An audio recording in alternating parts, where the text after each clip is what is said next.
Lindsey Group. Welcome, sir. Thanks for having me. So are there any polls in particular that you think are kind of bogus and need to be thrown out there? Or, yeah, I mean, we know that they're not all the same and that some are better than others, right? Well, the thing we have to keep in mind is polling today isn't the way it was supposed to be back in school. The polls are not random. What happens is they get the results, and then they re-weight them based on their assumption of what the electorate's going to look like. So really, it's those assumptions that drive the poll results.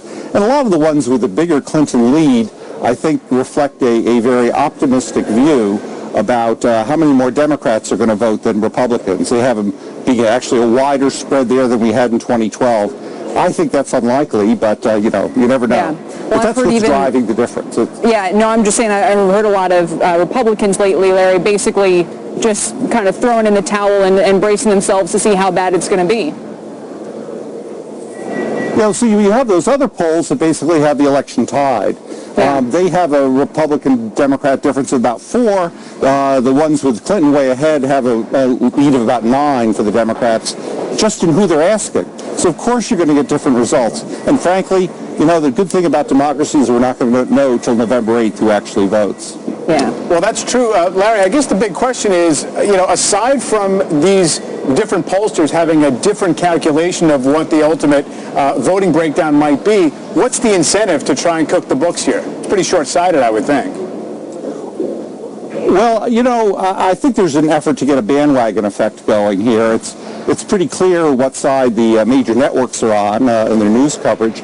And I actually think that's something that is something that should worry markets for after the election. We have 2 candidates who, why don't we say, have a wide amount of targets that one could shoot at. The trouble is the media is only shooting at one of the targets, and it's basically, not spending much time on Mrs. Clinton's problems. There was a night about 2 weeks ago when we just had the Trump tapes come out a few days earlier with Billy Bush, and we had a huge internet dump with lots of scandals in it for Mrs. Clinton.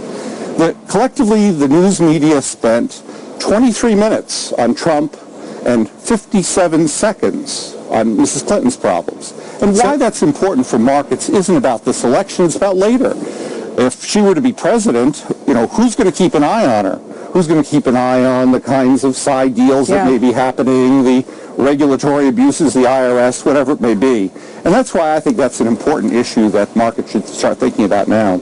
Larry, I mean, you're sort of suggesting that you're obviously saying there's bias, but are you sure it's not just ratings bias? I mean, let's face it, the Access Hollywood tape was better television. I don't think that was a partisan decision made by I would imagine anyone in television. Not that I'm in the television business, but let me ask you about that. So we have this big deal today, AT&T acquiring Time Warner, owner CNN, and I'm just curious whether you think media consolidation is something also that should be considered as part of your charge that there's bias in the media. Well, I'm basically a free-to-choose kind of guy when it comes to industrial organization. But the political focus on this merger has just been amazing, and I think it highlights the point. If there are antitrust decisions, then they should be left to the experts in the antitrust division of the Justice Department. When all the campaigns are weighing in on what it should be, it shows we have a politicized policy environment and not really an expert-based policy environment. And the reason we have that is because the media is not shining the light on the process and not insisting increasingly on good government. They're just letting the politicians run the show. And Larry, do I see here, before we go, that you're not actually voting for Donald Trump? Well, I live in a state where I have the luxury of not having to pick between the two evils. So I'm going to say a pox on both their houses and vote for Gary Johnson. But, the most important, people are deciding, which is the lesser of two evils. The real question people should be asking is, which is the most dangerous of the two evils? And that one's easy. The most dangerous evil is the one the press is not focused on. Fair enough. Thanks for joining us, Larry.